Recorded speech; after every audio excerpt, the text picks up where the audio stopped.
The Hispanic world. What is it? What is its place in the world? Its origins. When did Hispanic history begin?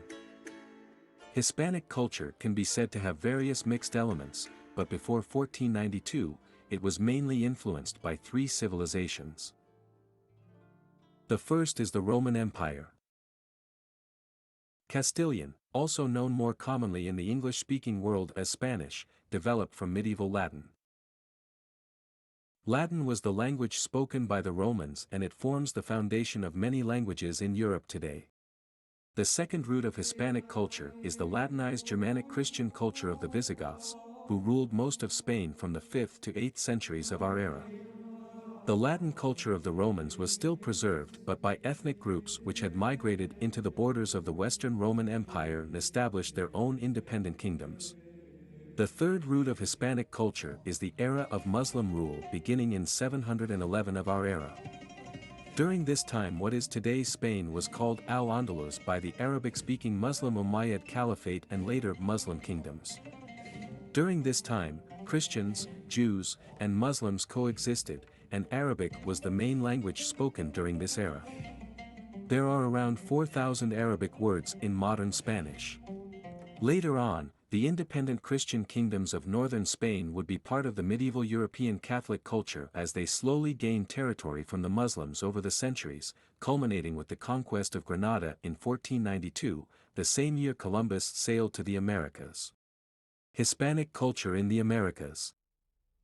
It began in 1492 when the Genovese Cristoforo Colombo was hired by the Catholic monarchs Isabel and Fernando to find a route to China and India. This was a necessity to go around or circumvent the Ottoman Turks who increasingly were keeping the Christians out of the Silk Road and lucrative trade with Asia or imposing high taxes on them. The powerful Muslim states were making advances in the Mediterranean Sea and in Europe and were threatening to choke Christendom to death. There was a great feeling of anxiety in all of European society during the 1400s. The first Castilian settlements in the Americas were in Cuba and the island of Hispaniola, present-day Haiti and the Dominican Republic. The first indigenous Taíno uprising in 1493 destroyed the fort of Navidad when Columbus had returned to report to the Catholic kings. This was a symbol of resistance to a regime of cruel and murderous treatment from the Castilian newcomers to the islands. An interesting fact, Cuba, the Dominican Republic, the Philippines, and Puerto Rico, which literally means wealthy port because of all the riches that passed through it from the continental Americas, were part of the Kingdom of Spain as recently as 1898, after which they were lost to the United States after the Spanish-American War. The United States still possesses Guantanamo, an important naval base in Cuba used for the Anglo-American military subjugation of the Hispanic world. It is important to keep in mind that at this point, starting in 1492, two incredibly rich worlds, rich in history and culture, met. The ancient civilizations of Mexico and Peru and the Hispanic branch of Western civilization. These two worlds often clashed and eventually merged. It would be impossible to fully give both their due in this short video as literally, libraries full of books have been written by scholars on the subject of Hispanic civilization and the civilizations of the Americas. All of them are important ingredients in the complex histories of the Hispanic world. One cannot understand the history of the Americas without Spain. And one cannot comprehend the history of Spain without the Americas. Mesoamerica is what scholars call the civilization of ancient Mexico and Central America. There are many non-Spanish languages still spoken here, among them Nahuatl, from where the name Mexico, or Mexico, comes from. There are around 4,000 Nahuatl words in the Spanish language today. For example, tianguis, which means marketplace, comes from the Nahuatl word tianquiistli. Chocolat, or chocolate, is another famous one. There are thousands of years of civilization and achievements in Mexico and Central America, including the independent invention of a mathematical system and the use of zero, astronomy discoveries, an accurate calendar system. Books and paper, the domestication of maize, tomatoes, chilies and other foods, and the vulcanization of rubber among many other things. Among the treasures of ancient Mesoamerica is its pre-Hispanic theological traditions and ascetic mystical practices.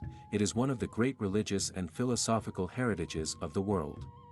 And pieces of it still live on in rural native Indian communities in parts of Mexico and Guatemala and in the historical and archaeological record. Tawantinsuyu is the name given to South America by the Inca rulers in the Quechua language. It means the four united regions, revealing the Inca ideology's universalist nature. Tawantinsuyu is the home of 6,000 years of civilization, beginning with the first public architectural complexes in the coastal river valleys of Peru.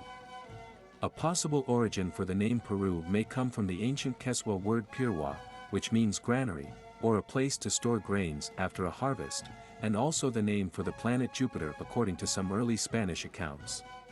The ancient city of Caral, in the Supai River Valley is considered by scholars to be the first city in the Americas, dating back to around 3000 BC, it was contemporary with ancient Egypt and Mesopotamia. Although, there are older sites with earlier public architecture such as at the site of Espero, Huariconga, and Huaca Prieta, which have structures dating to around 5000 to 3500 BC, according to scientific dating methods. Civilization in Peru is very ancient. The heirs of these ancient civilizations are the people of Peru, Bolivia, Chile, Ecuador, southern Colombia, and a great part of Argentina.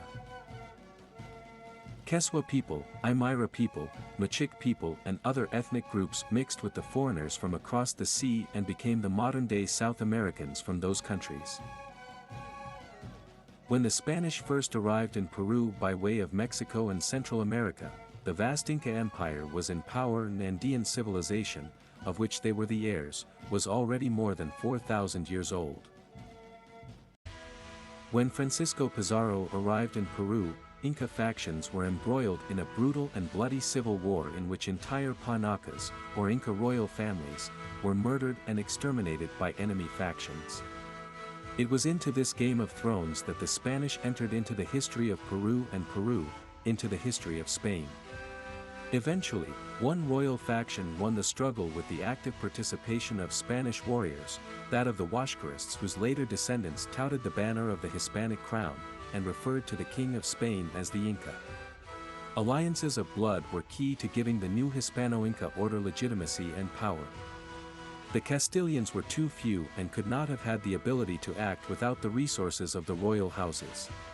In Mexico, the Triple Alliance, led by the Mexica, were in power and were according to their own ideology, the torch-bearers of the ancient Toltec heritage. The capital of Mexico Tenochtitlan, received tribute and sent troops as far afield as Panama. Not everybody was happy with this political and military situation. Pre-Hispanic Mexico was a powder keg ready to explode. The Mexica had already fought huge campaigns in the valley of Cuautlaxcopan, later renamed the Valley of Puebla. Central Mexico was a checkerboard landscape of intertwined alliances and battlefields. The main opponents of Mexico were the Lords of Tlaxcalan. The Lords of Tlaxcalan would later play a key role in the conquest of Mexico and the establishment of the new Indian Hispanic order in Anahuac, later known as New Spain. As in the case of Peru, the majority of those who fought and died in the conquest wars were native Indian people. Both Mexico and Peru became the most important kingdoms of the newly born Hispanic Empire, ruled by the Castilian crown under Charles V and later Felipe II in the 16th century. From New Spain, the crown governed the Philippines and established the Nao de China or the Manila-Acapulco trade route, a transoceanic trade lane that connected the economy of East and Southeast Asia, namely Ming Dynasty and later Qing Dynasty China, with Mexico and Peru, and with Spain and the rest of Europe. This was the first true globalization since now, both hemispheres were linked by blood and by commerce for the first time in human history. This can truly be called the beginning of the modern world. New Spain also governed the Antilles and Caribbean islands as well as the province of Venezuela or Caracas, which later became part of New Granada. The Kingdom of Peru ruled everything from Colombia to Argentina. The centuries following the initial conquest war period saw the birth of a mestizo Hispanic culture. Native Americans, Europeans, Africans, and Asians would create a society that became the foundation of modern Latin American countries today. This was a period of the creation of mestizo Indo-Hispanic culture and when race mixing became increasingly more prevalent as the generations wore on. Every region in Hispanic America developed its own unique identity as the centuries passed. Mesoamerica, the American Southwest, and the Andes maintained a strong overall native and mestizo, or mixed Spanish and native, identity while other parts of Hispanic America saw more recent immigration from Europe. Parts of Hispanic America became more African, such the Caribbean coast of South America and the Caribbean islands as well as the wet Pacific coastal marshes of Colombia where sugar cane plantations and maroon communities thrived and where many free Africans lived in Spanish towns and cities. Together we forged the Hispanic world. It has been said that Spain is as much a product of the Spanish Empire as Latin America is. There was good and bad as with any other period in history. The bad was that the transatlantic African slave trade was begun by the Portuguese and Spanish and, unfortunately, the barbarism that was slavery existed throughout the entire history of the Spanish Empire. Peasant Indians also suffered greatly due to labor demands from mine owners and encomienda estates which operated feudal economies and social relations. In that aspect, there was not much difference from indigenous serfs on an encomienda in Mexico or Peru and a European serf on a lord's land in France, Spain, or Italy during this time. Latin American countries fought civil wars for their independence in the 19th century after Napoleon invaded Spain. The American kingdoms or viceroyalties protested and rebelled, initially, not because they hated the crown but because they saw Napoleon's government as illegitimate and tyrannical. This created a power vacuum which some elite segments of society in New Spain and Peru took advantage of. Indeed, the independence wars were called civil wars by their contemporaries since it was countrymen fighting against countrymen. And it is of no surprise that the old native nobility were among the staunchest loyalists. Remember that it was their ancestors who had forged the empire with their material and manpower support. We have not forgotten the unity our ancestors forged, whether they were Spaniards, Indians, and everything in between. The point is, the Hispanic world has a lot to be proud of. For those of us who live and breathe our culture daily, we must celebrate it every day of the year.